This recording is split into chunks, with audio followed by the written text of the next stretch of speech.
একটি যুদ্ধজাহাজ কি সত্যি সমুদ্রের রাজা, নাকি তার চেয়েও ভয়ঙ্কর কিছু এখন পানির নিচে অপেক্ষা করছে?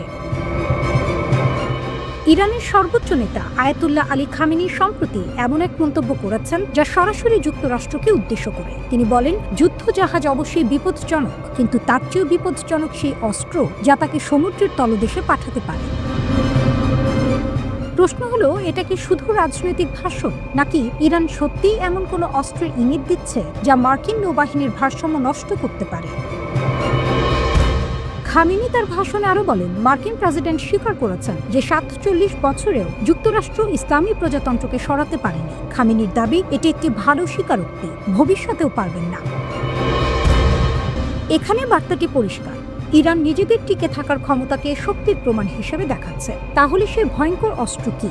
বিশ্লেষকদের মতে খামেনির বক্তব্য হয়তো ইঙ্গিত করছে তথাকথিত ক্যারিয়ার কিলার ক্ষেপণাস্ত্রের দিকে। ইরান সম্প্রতি যে নতুন ক্রুজ মিসাইল নিয়ে প্রচার করছে তার নাম আবু মাহদি। এই ক্ষেপণাস্ত্রের নামকরণ করা হয়েছে ইরাকের মিলিশিয়া নেতা আবু মাহদি আল মুহান্দিসের নামে। ইরানি মিডিয়ার দাবি, এটি দূরপাল্লার প্রায় ১০০০ কিলোমিটার দূর পর্যন্ত আঘাত হানতে সক্ষম।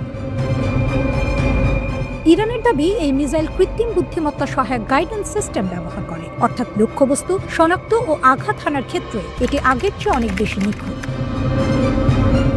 প্রযুক্তিগত দিক, আবু মাহদি মিসাইলটি রাশিয়ার KH-55 ক্রুজ মিসাইল থেকে অনুপ্রাণিত বলে জানা যায়। এতে টার্বোজেট ইঞ্জিন রয়েছে যা দীর্ঘ দূরত্ব অতিক্রম করতে সাহায্য করে। এটি নিচু উচ্চতায় উড়ে রাডার এড়িয়ে যেতে পারে, যাকে বলে sea skimming flight profile. Dual mode radar seeker থাকার কারণে এটি চলমান জাহাজকেও ট্র্যাক করতে পারে। এটি এমনভাবে তৈরি যাতে মার্কিন বিমানবাহী রণতরী ও তার এসকর্ট জাহাজকে লক্ষ্যবস্তু করা যায়। ইরান বলছে, এই মিসাইল এখন পূর্ণাঙ্গ মোতায়েনের জন্য প্রস্তুত। এছাড়া উপকূলীয় মোবাইল লঞ্চের ব্যবহার করে তারা আঘাত হানার সক্ষমতা বাড়িয়েছে। এমনকি ২৬০০ কিলোমিটার পাল্লার সাবমেরিন লঞ্চ ক্রুজ মিসাইলও উন্নয়নের পথে রয়েছে বলে দাবি করা হয়েছে। হরমুজ প্রণালীতে শক্তি প্রদর্শন, এই সামরিক বার্তা এসেছে এমন সময় যখন ইরান হরমুজ প্রণালীতে বড় ধরনের মহড়া চালিয়েছে। স্ট্রেইট অফ হরমুজ হল বিশ্বের অন্যতম গুরুত্বপূর্ণ তেলপথ। এখানে উত্তেজনা মানেই বিশ্ব জ্বালানি বাজারে ধাক্কা। ফেব্রুয়ারি ১৬ তারিখে ইরানের বিপ্লবী গার্ড সরাসরি লাইভ ফায়ার মহড়া চালায়। ভিডিওতে দেখা যায় সমুদ্রে একটি মক জাহাজকে ক্ষেপণাস্ত্র দিয়ে ধ্বংস করা হয়েছে।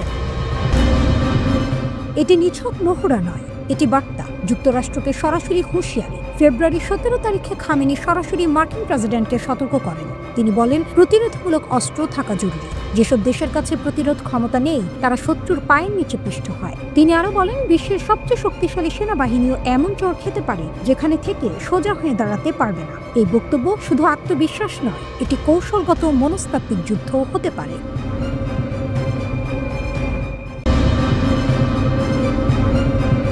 জেনেভার আকাশে কূটনীতির নরম আলো। কথার টেবিলে বসেছিল ৩ শক্তি, যুক্তরাষ্ট্র, ইরান ও রাশিয়া।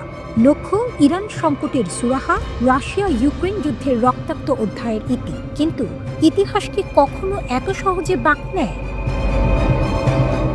আলোচনা শেষ হতেই অন্য এক মঞ্চে শুরু হলো শক্তির মহড়া। ওমান সাগরের নীল জলে গর্জে উঠছে যৌথ নৌ অভিযান। তেহরান ও মস্কো একসঙ্গে নামছে সমুদ্রের দাবার ছকে। বৃহস্পতিবার থেকে শুরু হচ্ছে এই মহড়া। ইরানের সংবাদ মাধ্যমের ঘোষণা, কূটনীতির পরপরই কামানের শব্দ। এর আগে হরমুজ প্রণালীতে শক্তি দেখিয়েছে ইরানের প্রভাবশালী বিপ্লবী গার্ড কোর। সেটি ছিল স্পষ্ট বার্তা, পারস্য উপসাগরে মার্কিন উপস্থিতি চ্যালেঞ্জহীন নয়। ইরানের সামরিক বাহিনীর মুখপাত্র রিয়ার অ্যাডমিরাল হাসান মাকসৌদুলু জানালেন, ওমান সাগর ও ভারত মহাসাগরের উত্তরাংশে যৌথ মহড়া হবে। কেন এই মহড়া? তেহরান ও মস্কোর ভাষ্য, সমুদ্র নিরাপত্তা জোরদার, নৌবাহিনীর সমন্বয় বৃদ্ধি। কিন্তু প্রশ্ন জাগে, এ কি কেবল নিরাপত্তা, নাকি এটি এক নীরব কূটনৈতিক জবাব? মহড়ার সময় নিরাপত্তার কারণে কয়েক ঘন্টার জন্য হরমুজ প্রণালী বন্ধ থাকবে। এই সরু জলপথ দিয়ে পৃথিবীর বিপুল জ্বালানি পরিবহন হয়। বিশ্ববাজারের শিরায় রক্ত সঞ্চালনের মতোই এই পথ। একে বন্ধ করা মানে বিশ্ব অর্থনীতির হৃদস্পন্দন থমকে দেয়া। জেনেভায় ইরান যুক্তরাষ্ট্রের দ্বিতীয় দফা আলোচনায় মধ্যস্থতা করেছে ওমান। প্রথম দফা হয়েছিল মাস্কাটে। পরমাণু ইস্যু বহুদিনের। গত বছর জুনে ইরান ইসরায়েল সংঘাতে সেই আলোচনা থেমে যায়। তখন ইরানের ৩টি পরমাণু স্থাপনায় হামলা চালিয়েছিল যুক্তরাষ্ট্র। সেই ক্ষত শুকোয়নি এখনো। আর ঠিক এই সময়েই তেহরানের মসনদ থেকে উচ্চারিত হলো বজ্রনীনা। আয়াতুল্লাহ আলী খামেনি হুঁশিয়ারি দিলেন, পারস্য উপসাগরে মোতায়েন মার্কিন রণতরীগুলো সমুদ্রের তলদেশে ডুবিয়ে দেওয়া হতে পারে। তিনি বললেন, বিশ্বের সবচেয়ে শক্তিশালী সেনাবাহিনী এমন এক চপেটাঘাত খেতে পারে যেখান থেকে আর সেরে ওঠা যাবে না। এই বক্তব্য এসেছে এমন সময় যখন মার্কিন প্রেসিডেন্ট ডোনাল্ড ট্রাম্প তার সেনাবাহিনীকে বিশ্বের সবচেয়ে শক্তিশালী বলে দাবি করেছেন। সম্প্রতি উত্তেজনা বাড়ার পর যুক্তরাষ্ট্র পারস্য উপসাগরে মোতায়েন করেছে বিমানবাহী রণতরী USS আব্রাহাম লিঙ্কন এবং কয়েকটি ডেস্ট্রয়ার যুদ্ধজাহাজ। সমুদ্রের বুকে যেন ভাসমান দুর্গ। এই দৃশ্য যেন দুই স্রোতের সংঘর্ষ। একদিকে আলোচনার টেবিল, অন্যদিকে যুদ্ধজাহাজের ছায়া। একদিকে কূটনীতির হাসি, অন্যদিকে মহড়ার গর্জন।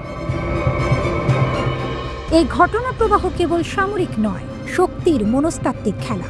জেনেভার আলোচনার পরপরই যৌথ মহড়া শুরু করা মানে বিশ্বকে বার্তা দেয়া, আমরা কথা বলি কিন্তু প্রস্তুতিও রাখি। রাশিয়া ইউক্রেন যুদ্ধে পশ্চিমারা চাপে, ইরান নিষেধাজ্ঞা আর হুমকির বৃত্তে।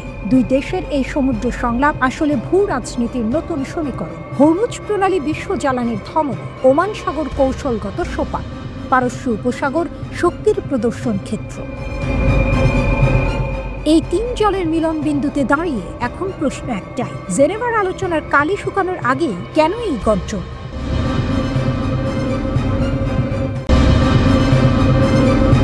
বিশ্বের সবচেয়ে শক্তিশালী দেশ যদি বলে, আমরা তোমার শাসন ব্যবস্থা বদলে দেব, তাহলে কি হয়?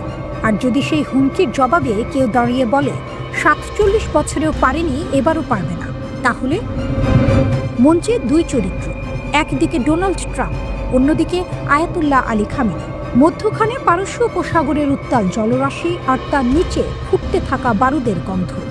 টেলিভিশনে দেওয়া ভাষণে খামেনি সরাসরি প্রত্যাখ্যান করেছেন ট্রাম্পের শাসন ব্যবস্থা পরিবর্তনের হুমকি। তার কণ্ঠ ছিল কঠোর, দৃঢ়, প্রায় চ্যালেঞ্জ ছুড়ে দেওয়ার মতো। তিনি বলেন, তার পূর্বসূরিদের মতো ট্রাম্পও ইরানকে ধ্বংস করতে ব্যর্থ হবে। এই বক্তব্য শুধু রাজনৈতিক প্রতিক্রিয়া নয়, এ এক ঐতিহাসিক স্মরণ। খামেনি মনে করিয়ে দিয়েছেন, গত 47 বছর ধরে আমেরিকা ইসলামী প্রজাতন্ত্র ইরানকে ধ্বংস করার চেষ্টা করেছে। নিষেধাজ্ঞা, সামরিক চাপ, কূটনৈতিক বিচ্ছিন্নতা সবই ছিল, কিন্তু ইরান টিকে আছে। এখানেই গল্পের টুইস্ট। কারণ একই সময়ে ওয়াশিংটনের চাপও কমেনি। তেহরানের পরমাণু কর্মসূচি বন্ধে যুক্তরাষ্ট্র ক্রমশ আরও কঠোর অবস্থান নিচ্ছে। ট্রাম্প মন্তব্য করেছেন, ইরানের শাসন ব্যবস্থার পরিবর্তনই দেশটির জন্য সবচেয়ে মঙ্গলজনক হবে। এ যেন সরাসরি রেজিম চেঞ্জের ইঙ্গিত। খামেনির জবাব ছিল আরও তীক্ষ্ণ। তিনি বলেন, পরমাণু প্রযুক্তি ইরানের সহজাত অধিকার, কোনো চাপের মুখে তারা মাথা নত করবে না। এখানে মূল প্রশ্ন, এই অধিকার বনাম হুমকির সংঘর্ষ কোথায় গিয়ে থামবে? পারস্য উপসাগরে যুক্তরাষ্ট্রের বিশাল সামরিক উপস্থিতি এখন আর গোপন কিছু নয়। বিমানবাহী রণতরী, ডেস্ট্রয়ার, অতিরিক্ত বিমান সবই মোতায়েন। কিন্তু খামেনির ভাষায়, একটি যুদ্ধজাহাজ অবশ্যই বিপজ্জনক অস্ত্র, কিন্তু তার চেয়েও বড় বিপদ হলো সেই অস্ত্র যা ওই জাহাজকে ডুবিয়ে দেওয়ার ক্ষমতা রাখে। এই একটি বাক্যই উত্তেজনার পারদ চড়ানোর জন্য যথেষ্ট। এটি কেবল প্রতিরক্ষার কথা নয়, এটি প্রতিরোধের ঘোষণা। গত জুনে ইসরায়েল ও ইরানের মধ্যে 12 দিনের যুদ্ধের পর পরিস্থিতি আরও জটিল হয়ে উঠেছে। সেই সংঘর্ষের সময় ওয়াশিংটন ইরানের পরমাণু কেন্দ্রে বোমা হামলা চালায়, পাশাপাশি মধ্যপ্রাচ্যে দ্বিতীয় বিমানবাহী রণতরী সহ অতিরিক্ত নৌবাহিনী মোতায়েন করে। অর্থাৎ সামরিক প্রস্তুতি বাস্তব, এর সঙ্গে যোগ হয়েছে অর্থনৈতিক চাপ, নিষেধাজ্ঞা, অভ্যন্তরীণ অস্থিরতায় কথিত মার্কিন মদদ। এসব বিষয় তেহরানকে ক্ষুব্ধ করেছে। কিন্তু এখানেই আরেকটি অপ্রত্যাশিত অধ্যায়। সামরিক উত্তেজনার মাঝেও ওমানে দুই দেশের মধ্যে পরোক্ষ আলোচনা চলছে। ইরান এটিকে শুভ সূচনা বলছে। তেহরান বলছে, একটি ন্যায্য ও ন্যায়সঙ্গত চুক্তির মাধ্যমে নিষেধাজ্ঞা প্রত্যাহার হলে তারা ইউরেনিয়াম সমৃদ্ধকরণ কমাতে রাজি। কিন্তু ওয়াশিংটনের অবস্থান আলাদা। তারা চায় ইরানের পুরো পরমাণু কর্মসূচি পুরোপুরি বন্ধ হোক। এখানেই মূল দ্বন্দ্ব। এক পক্ষ বলছে কমাবো, অন্য পক্ষ বলছে বন্ধ করো। এটি কেবল দুই দেশের লড়াই নয়, এটি শক্তি, সার্বভৌমত্ব ও কৌশলগত প্রভাবের লড়াই। ট্রাম্পের বক্তব্য মূলত অভ্যন্তরীণ ও আন্তর্জাতিক বার্তা। আমরা কঠোর। খামেনির জবাবও একইভাবে বার্তা, আমরা ভাঙব না। কিন্তু বাস্তবতা হলো দুই দেশই সরাসরি পূর্ণাঙ্গ যুদ্ধে যেতে চায় না, কারণ পারস্য উপসাগর শুধু মানচিত্রের জলরাশি নয়, এটি বিশ্ব জ্বালানি সরবরাহের কেন্দ্রবিন্দু। এখানে আগুন লাগলে তার ধোঁয়া পৌঁছাবে এশিয়া, ইউরোপ, আমেরিকা সবখানে। ট্রাম্প কি সত্যি ইরানকে ধ্বংস করতে পারবেন, নাকি এই উত্তেজনা শেষ পর্যন্ত কূটনীতির টেবিলেই ঠান্ডা হবে?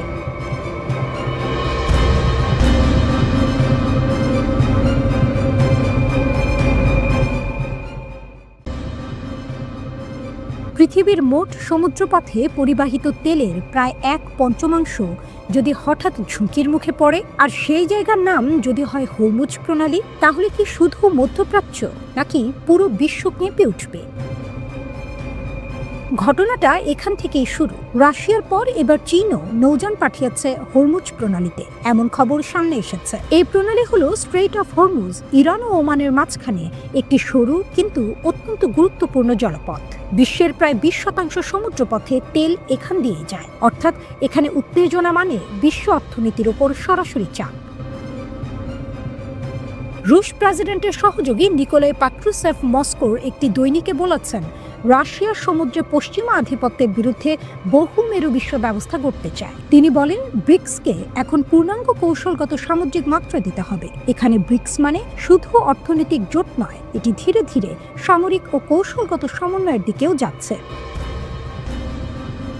তিনি আরও উল্লেখ করেন, উইল ফর পিস 2026 নামে প্রথম ব্রিক্স নৌ মহড়া জানুয়ারিতে দক্ষিণ আটলান্টিকে হয়েছে, আর ম্যারিটাইম সিকিউরিটি বেল্ট 2026 মহড়ায় রাশিয়া, চীন ও ইরান একসঙ্গে জাহাজ পাঠিয়েছে হরমুজ প্রণালীতে। বার্তাটা পরিষ্কার, একটা ব্লক তৈরি হচ্ছে। এদিকে যুক্তরাষ্ট্র চুপ করেনি। ডোনাল্ড ট্রাম্প প্রকাশ্যে বলেছেন, ইরান যদি ঠিক চুক্তি না দেয় তাহলে কঠোর ব্যবস্থা নেওয়া হবে। এমনকি তিনি ইরানে শাসন ব্যবস্থা পরিবর্তনই সবচেয়ে ভালো ঘটনা হতে পারে বলেও ইঙ্গিত দিয়েছেন। তিনি আরও বলেন, আমাদের অসাধারণ শক্তি এসে গেছে, আর একটি এয়ারক্রাফট ক্যারিয়ার যাচ্ছে, মানে শক্তির প্রদর্শন দুদিকে। ইরানের সর্বোচ্চ নেতা আয়াতুল্লাহ আলী খামেনি পাল্টা জবাব দিয়েছেন। তিনি বলেন, বিশ্বের সবচেয়ে শক্তিশালী সেনাবাহিনীও এমন আঘাত পেতে পারে যেখান থেকে আর ঘুরে দাঁড়ানো যাবে না। তিনি আরও বলেন, যুদ্ধজাহাজ বিপজ্জনক, কিন্তু তার চেয়েও বিপজ্জনক সেই অস্ত্র যা জাহাজকে সমুদ্রের তলদেশে পাঠাতে পারে। এই বক্তব্য শুধু প্রতিরক্ষা নয়, এটি সরাসরি প্রতিরোধের ঘোষণা।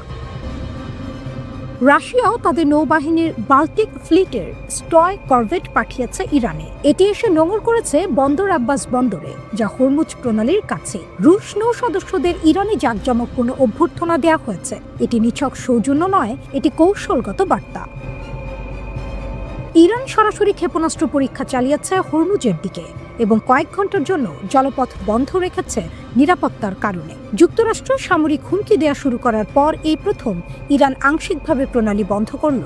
এটি বিশ্ববাজারে ভয় তৈরি করার জন্য যথেষ্ট, কিন্তু এখানেই আরেকটি গুরুত্বপূর্ণ বিষয় আছে। উত্তেজনার মাঝেও সুইজারল্যান্ডের জেনেভায় ইরান ও যুক্তরাষ্ট্রের দ্বিতীয় দফা আলোচনা হয়েছে।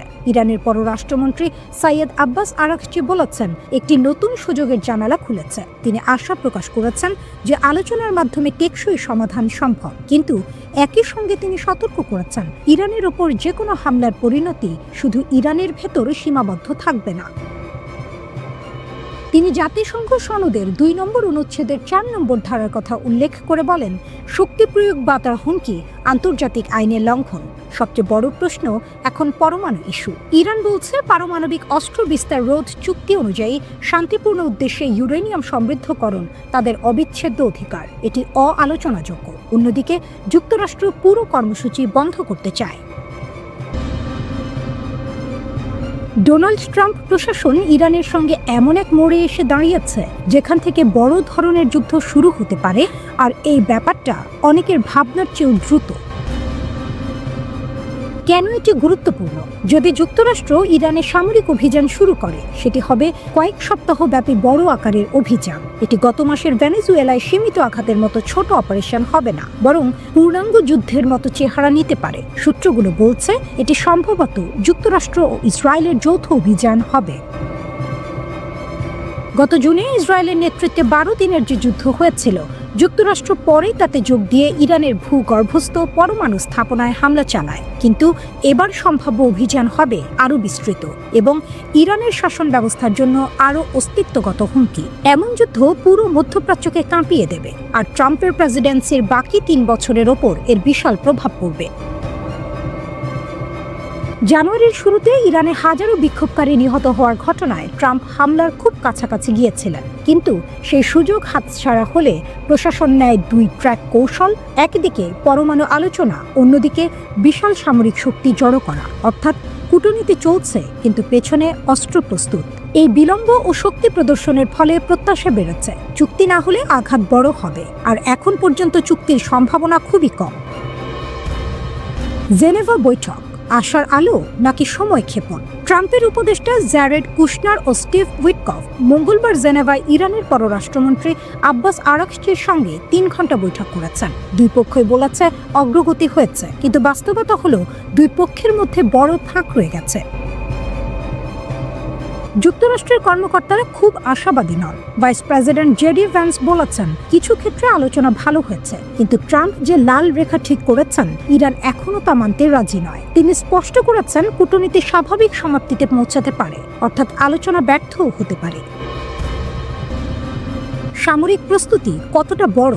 ট্রাম্পের সামরিক সমাবেশ এখন বিশাল আকার নিয়েছে। 2টি বিমানবাহী রণতরী, ডজন খানেক যুদ্ধ জাহাজ, শত শত ফাইটার জেট, একাধিক আকাশ প্রতিরক্ষা ব্যবস্থা সবে মোতায়েন বা পথে। 150টির বেশি মার্কিন সামরিক কার্গো ফ্লাইট মধ্যপ্রাচ্যে অস্ত্র ও গোলাবারুদ পাঠিয়েছে। গত 24 ঘন্টায় আরও 50টি যুদ্ধ বিমান F-35, F-22 ও F-16 অঞ্চলে গেছে। এটি কোনো ছোট বার্তা নয়, এটি পূর্ণ প্রস্তুতির ইঙ্গিত।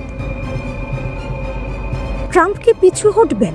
ইরান নিয়ে দীর্ঘ অচলাবস্থায় অনেক আমেরিকান হয়তো উদাসীন হয়ে পড়েছেন, কিন্তু সূত্র বলছে যুদ্ধ অনেকের ধারণার চেয়ে দ্রুত এবং বড় হতে পারে। ট্রাম্পের ভাষণ ও সামরিক প্রস্তুতি দুটিই এমন জায়গায় পৌঁছাচ্ছে যেখান থেকে বড় ছাড় ছাড়া পিছু হটা কঠিন। আর তার স্বভাব অনুযায়ী তিনি সহজে পিছিয়ে যান না। তার উপদেষ্টারাও এটিকে ব্লাফ হিসেবে দেখছেন না। এক উপদেষ্টা বলেছেন বস বিরক্ত হয়ে যাচ্ছেন, আশেপাশের কিছু মানুষ তাকে যুদ্ধের বিরুদ্ধে সতর্ক করছেন, কিন্তু আগামী কয়েক সপ্তাহে সামরিক পদক্ষেপের 90% সম্ভাবনা আছে।